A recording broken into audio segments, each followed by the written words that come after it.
siap guyur pasar dengan impor bila perlu untuk menstabilkan harga. Saya juga setuju bahwa itu pilihan terakhir.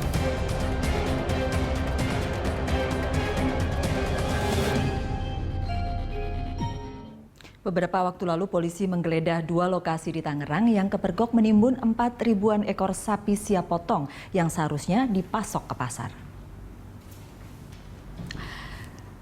Ini adalah temuan polisi menyangkut daging sapi.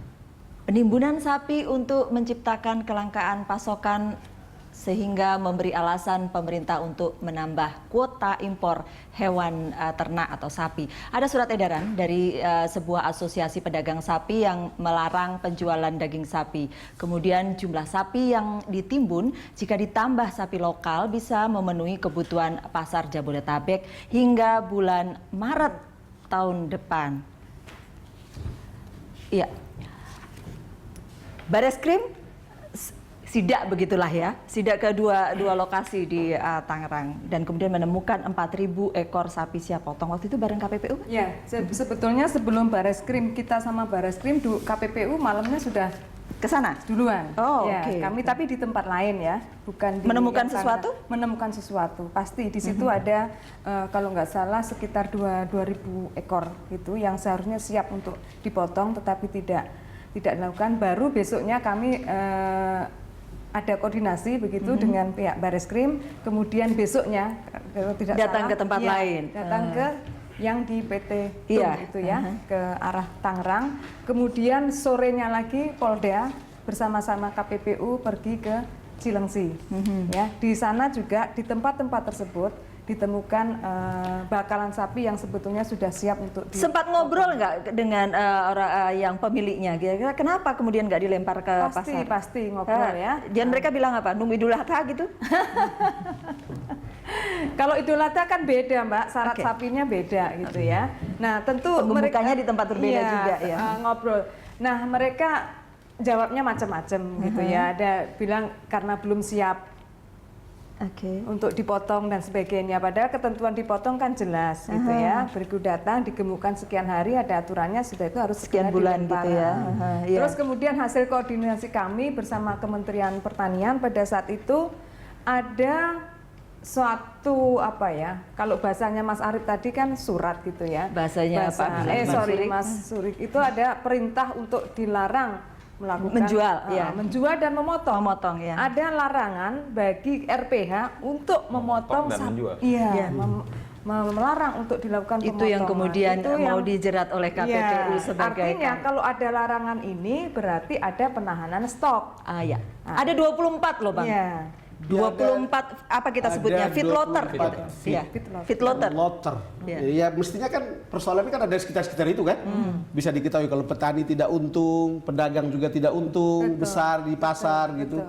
Mainnya kan ada di sini dan itu kan saya juga dengar bahkan sapi dari NTT yang mestinya stoknya banyak dan itu tidak boleh masuk ke sini. Masuk di akal untuk diperintahkan untuk tidak masuk karena ternyata dari lapangan masih ada sebetulnya. Dan coba bayangkan, menurut saya ini sebuah kejahatan yang membuat semua orang menguras kantongnya lebih dalam. Coba bayangkan kalau di Malaysia atau Singapura jam 40.000 per kilogram, 46 per kilogram, dan kita punya 120.000 atau 3 kali lipatnya.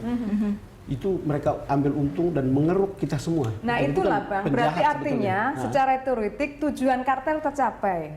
Tujuan kartel itu apa? Mereka melakukan sepakat bersama-sama untuk menahan atau mengatur harga sehingga mendapatkan keuntungan yang setinggi-tingginya secara bersama-sama. Kita bayangkan harga sekilo itu sebetulnya sapi yang siap potong itu harga sapinya itu kan hanya 40.000 ya. 44, Kemudian di 44. Padahal berapa sih? Ternyata berdikari mampu menjual di bawah 44, 36 atau 34.000. Itu pun sudah untung katanya. Sudah untung. Ini jual 44. Terpaksa menteri manggil, mbok diturunkan. Namanya pedagang diperintah nurunkan harga, kalau sudah naik mau turun tuh ya susahnya minta ampun. Minta turun 40, nggak mau 42 kan. Tapi bisa tuh turun 4, kalau sudah 42 di situ jatuh ke Mas Ruri ini berapa kan gitu, Mas konsumen Mansuri, ya. apalagi kan gitu. Jadi kalau harga daging di Malaysia dan Singapura itu sekitar 45.000 ya 45.000, per kilo. iya. Artinya dan sebetulnya kalau saya dengar-dengar pemerintah sendiri itu yakin bisa Yakin. membuat Bisa. harga itu gitu. Betul. Cuman masalahnya bagaimana caranya. Nah, sekarang tuduhan kartel saya kira jadi masuk akal karena alasan-alasan yang ada menjadi Ya, logis. ya. Jadi Jabodetabek aja itu kan sebetulnya 60% konsumsi 60% daging sampai nasional. 70%. Iya, Kemudian 70%. satu feedlot aja. nasional. Dari Iya. tadi ada 24 feedlot ya Iya. yang Iya. memasuk kira-kira kebutuhan Jabodetabek dan Jawa Barat gitu ya. Itu satu feedlot aja itu ada 4.000 yang siap potong tapi ditahan. Artinya 4.000 kalau kebutuhan satu bulan 40.000 itu kan 10% dari satu feedlot aja. Iya. Kalau ada 10 feedlot itu sudah berarti memang ini kesengajaan secara massal berjamaah gitu untuk menahan supaya harganya naik dan yang Betul-betul mafia gitu ya.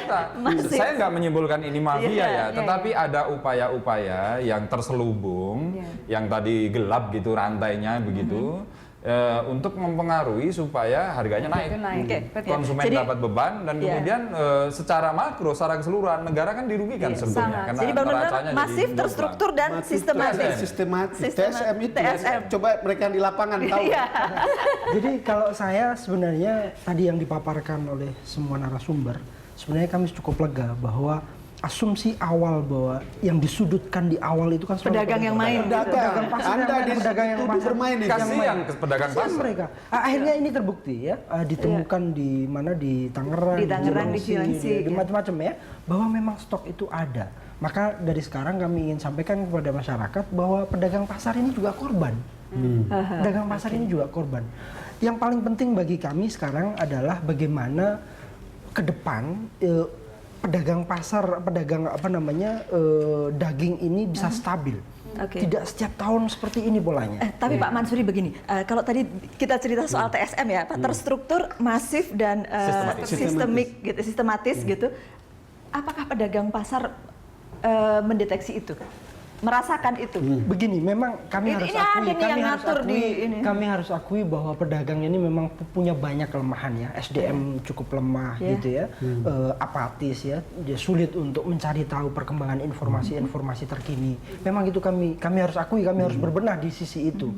Di saat Tapi kondisi terasa nggak itu ada yang ngatur gitu? kami terasa, Oh, oke. kami terasa. Confirm itu. Kami confirm, tapi pedagang kan sulit. Pedagang ini kan berpikirnya begini, sulit kami mendapatkan daging, kami sulit menjualnya. Biasanya 1 ekor, tapi lakunya cuma berapa kilo gitu ya. Kan kami sulit gitu. Kami harus bagaimana bertahan itu. Padahal kami punya karyawan, punya keluarga. Jaring rantai yang kami hidupi itu cukup besar gitu. Ya. Kalau kami rugi di 1 hari, mungkin kami masih bisa katakan wajar. Tapi kalau kerugian itu seminggu, sebulan, ini nggak masuk akal dan nggak wajar. Maka mogok itu tolong difahami sebagai ekspresi kegelisahan kami. Jadi ini harus Tapi kita ngomong-ngomong sampaikan. sekarang harganya berapa sih, Pak? Sekarang sudah mulai turun ya. Oke. Sekarang sudah di kisaran 100. Masih. Tapi itu masih paling tidak itu terjangkau ya.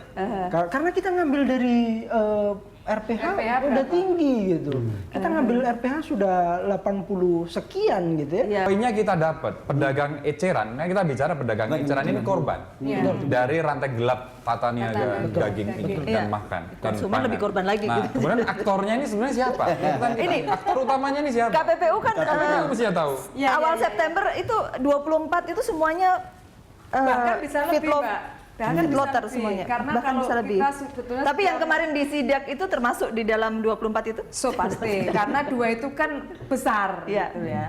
Kalau besar tuh kita curiga, orang yang besar tuh biasanya suka mempengaruhi yang kecil-kecil, dia Iya. dominan kan. Gitu. Bagaimana kemudian feedlotter ini bisa kemudian bermain begitu besar di dalam bisnis daging ini? Ya, kalau tentu. versi KPPU. Ya versi kami kan itu tadi Mbak, kalau mereka itu kan tujuannya untuk mencapai keuntungan yang besar tadi. Kalau dia sendiri kan Di rantai susah, perdagangan di kan rantai ada importir juga di Iya. situ kan? Nah di sini lucunya, importir sekaligus dia juga berperan sebagai feedlotter. Oh, Sebagian ya, sebagian importir. Sebagian dia juga besar atau memang besar. Oh, Sebagian oke. besar dia juga berfungsi sebagai feedlotter. Artinya yang main ya itu gitu loh. Nah, kenapa dia bisa bermain?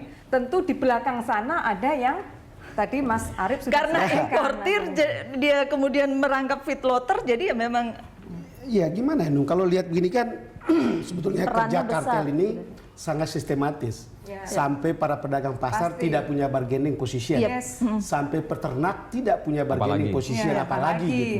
Bahkan bisa mendikte kekuasaan Ya. Ya. dan mendikte regulasi. Ya. Kadang-kadang kan mereka bikin seperti ini supaya membuka keran impor lah atau apalah yang Ya. kemudian lebih mudah untuk dapatkan keuntungan yang besar. Sampai sebegitunya, dan menurut saya sih negara tidak boleh kalah untuk Ya, ya. mengatur. Kita jeda dulu, nanti saya akan sambung ke Pak Mansuri sesaat lagi ya. Kami akan kembali untuk Anda.